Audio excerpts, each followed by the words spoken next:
നമ്മൾ question number 18 ആണ്. Okay, C 18th question നമ്മൾ നോക്കിയാൽ ഈ ക്വസ്റ്റ്യനും നമ്മൾ കറണ്ട് ഇലക്ട്രിസിറ്റി എന്ന് പറയുന്ന ലെസൺ എന്നുള്ള ഒരു ക്വസ്റ്റ്യൻ ആണ്. നമുക്ക് ആ ക്വസ്റ്റ്യൻ ഒന്ന് നോക്കാം. When a potential difference V is applied across a wire of resistance capital R, it dissipates energy at a rate of what? 1 watt. അല്ലേ, അതായത് പവർ ഡിസിപ്പേഷൻ 1 watt ആണെന്ന് അല്ലേ. If the wire is cut into 2 halves and these halves are connected mutually parallel across the same supply, okay, with the same supply, then the energy dissipation rate will become അല്ലേ. അപ്പോൾ power dissipation എത്രയായിരിക്കും എന്നാണ് question. അപ്പോൾ initially നമ്മുടെ കയ്യിൽ എന്തുണ്ട്? ഒരു R resistance ഉള്ള ഒരു വയർ ഉണ്ട് അല്ലേ. സോ ഇവൻ്റെ റെസിസ്റ്റൻസ് എത്രയാണ്? R ആണ് അല്ലേ. ഇവൻ അക്രോസ് ആയിട്ട് നമ്മൾ എത്ര വോൾട്ടേജ് അപ്ലൈ ചെയ്യാണ്? V വോൾട്ട് അപ്ലൈ ചെയ്യാണ്. ഇതാണ് സംഭവം. അപ്പോൾ ഇവിടെയുള്ള പവർ ഡെസിപ്പേഷൻ എന്ന് പറയുന്നത് എത്രയാണ്? 1 watt ആണ്. ഇനി നമ്മൾ അവൻ എന്ത് ചെയ്തു? 2 പീസായിട്ട് കട്ട് ചെയ്തു. അങ്ങനെ 2 പീസായിട്ട് കട്ട് ചെയ്താൽ ഒരു പീസിന്റെ റെസിസ്റ്റൻസ് എത്രയാണ് വരിക? R/2 അല്ലേ വരിക അല്ലേ. അപ്പോൾ ഇവനെ 2 പീസായിട്ട് കട്ട് ചെയ്തപ്പം അല്ലേ എനിക്ക് ഒരു പീസിന്റെ റെസിസ്റ്റൻസ് R/2 അല്ലേ, രണ്ടാമത്തെ പീസിന്റെ റെസിസ്റ്റൻസും R/2.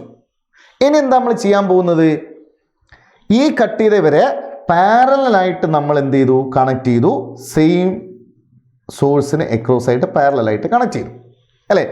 ഇനീഷ്യലി ഇവിടെയുള്ള പവർ P1 ആണെന്ന് വിചാരിക്കുക അല്ലേ. ഈ സെക്കൻഡ് ഫിഗർ എന്തിന് ഇക്വലന്റ് ആണോ മക്കളെ? ഈ 2 റെസിസ്റ്റേഴ്സും പാരലൽ അല്ലേ. R/2 പാരലൽ വന്നാൽ റെസിസ്റ്റൻസ് എത്ര വരും?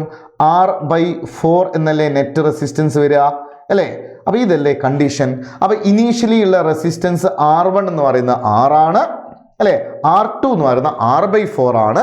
അങ്ങനെയാണ് പവർ ഡെസിപ്പേഷൻ P2 എത്രയെന്നല്ലേ നമ്മളെ ക്വസ്റ്റ്യൻ അല്ലേ. അതിന് നിങ്ങൾ നോക്ക്, പവർ P = നമ്മൾ പഠിച്ചത് V²/R എന്നല്ലേ. ഈ 2 സ്ഥലത്തും നമ്മൾ സോഴ്സ് മാറ്റിയിട്ടില്ല, സപ്ലൈ മാറ്റിയിട്ടില്ല, അത് V വോൾട്ട് തന്നെയാണ്. അപ്പോൾ V കോൺസ്റ്റന്റ് ആണ്. അപ്പോൾ P പ്രപ്പോർഷണൽ ടു 1/R അല്ലേ. അവിടുന്ന് P2/P1 = എന്ത് കിട്ടി?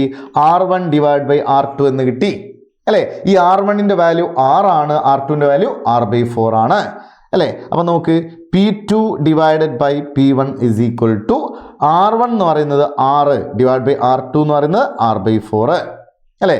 സോ നമുക്ക് P2/P1 = എത്ര വന്നു? 4 എന്ന് വന്നു. അപ്പോൾ P2 എത്രയാണ്? 4P1 ആണ് അല്ലേ. ആ P1 നമുക്ക് എത്ര അവർ തന്നിരിക്കുന്നത്?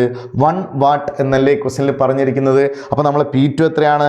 P2 = 4 watt എന്ന് ആൻസർ വരും. സോ ആൻസർ ഓപ്ഷൻ 4 ആണ് നമ്മളുടെ ആൻസർ വരുന്നത്.